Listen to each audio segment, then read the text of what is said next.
these are really conversations around and about one subject only, which is what in the world is going on. What is going on?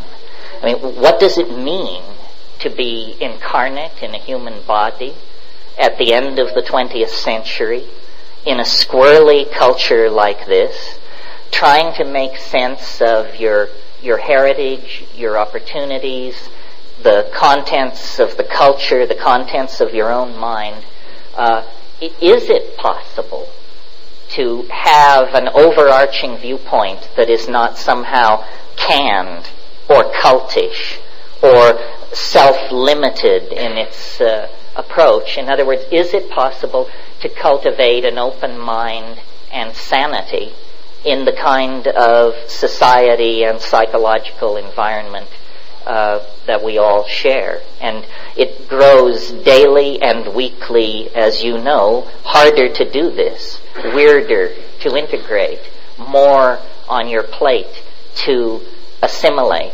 And I certainly don't have final or even nearly final answers. I think it all lies in posing the questions in a certain way, in feeling the data in a certain way. And one of the things I try to convince people is it's not necessary to achieve closure with this stuff.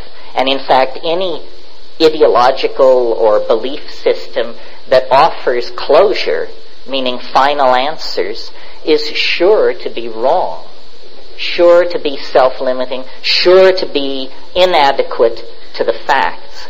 So one of the ideas I'd like to put out is that, and it may seem strange in this venue, but perhaps not, the idea that ideology is not our friend. It is not a matter of choosing from a smorgasbord of ideologies and rejecting the flawed, the self-contradictory, and the over-simple in favor of the unflawed, the complex enough.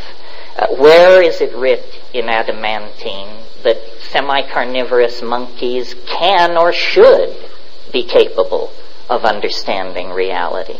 That seems to me one of the first illusions and one of the more prideful illusions of human culture, that a final understanding is possible in the first place.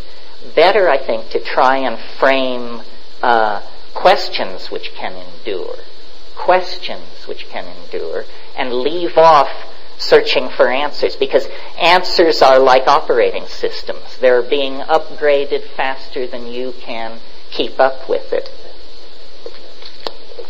I want to mention just a couple of things that are happening to sort of set the context. I mean, this is the stuff I worry about or think about.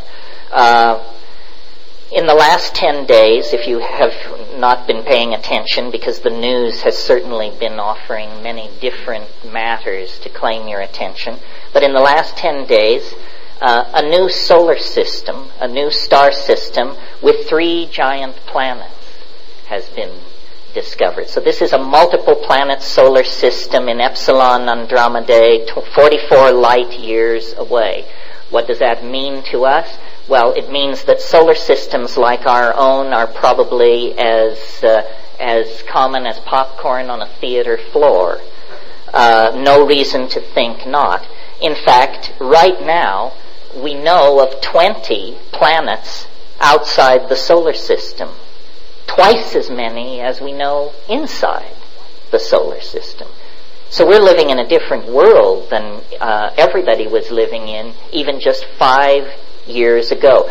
Science is lifting veils and opening doorways on a universe so vast, so strange, so counterintuitive that it's literally all you can do to keep up.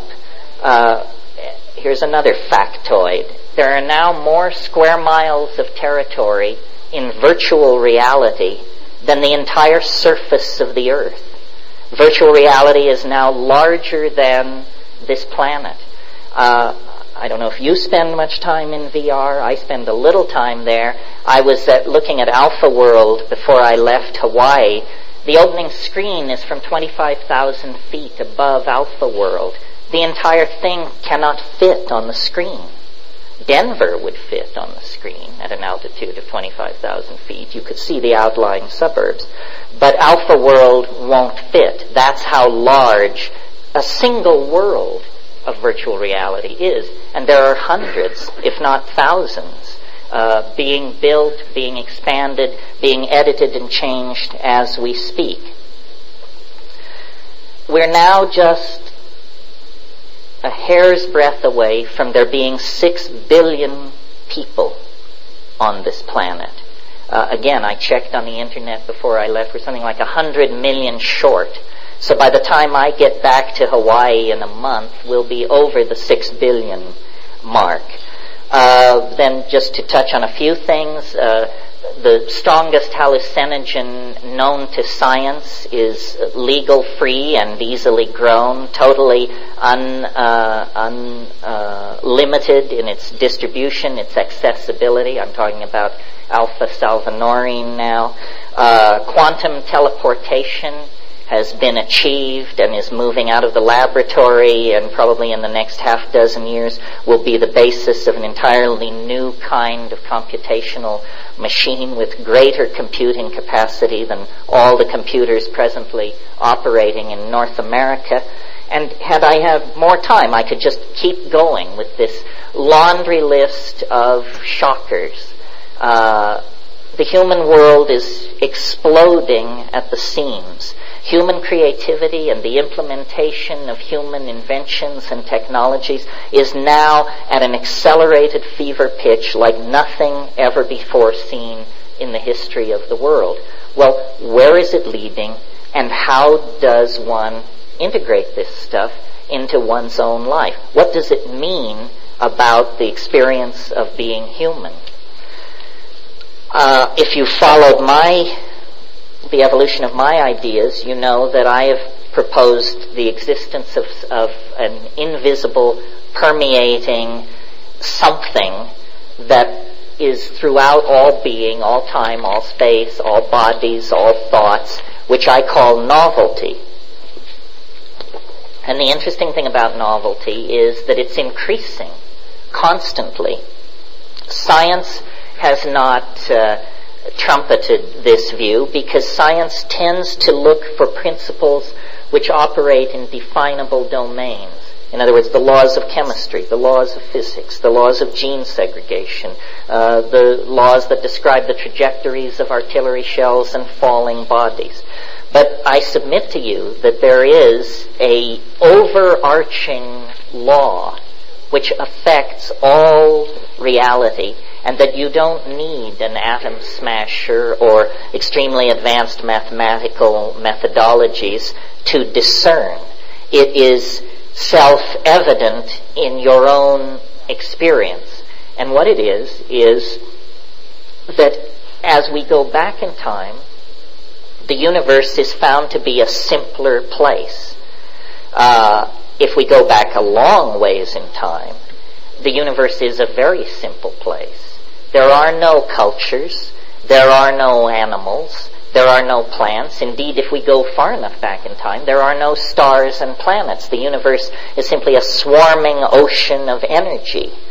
But as we approach the present, it's as though the universe has undergone a series of crystallizations out of itself of higher and higher forms of organization. And this is what I call novelty. Now, people have attacked this concept, saying that it's impossible to define in English or mathematically. Most things that are interesting are impossible to define. Love, courage, decency, dignity, hope, fear, impossible to define. It doesn't preclude them from shaping our world. And the absence of a mathematical definition of novelty shouldn't impede us greatly either, because it's an intuitively graspable concept. Novelty is complexity. It's connectivity. It's complex, non-equilibrium thermodynamic states that sustain themselves far from equilibrium. That's you as a body. That's us as a society. That's this planet as a living ecosystem. And the interesting thing about this novelty is any given level of it which is achieved becomes the platform for further advance into novelty. Now there is a retardant force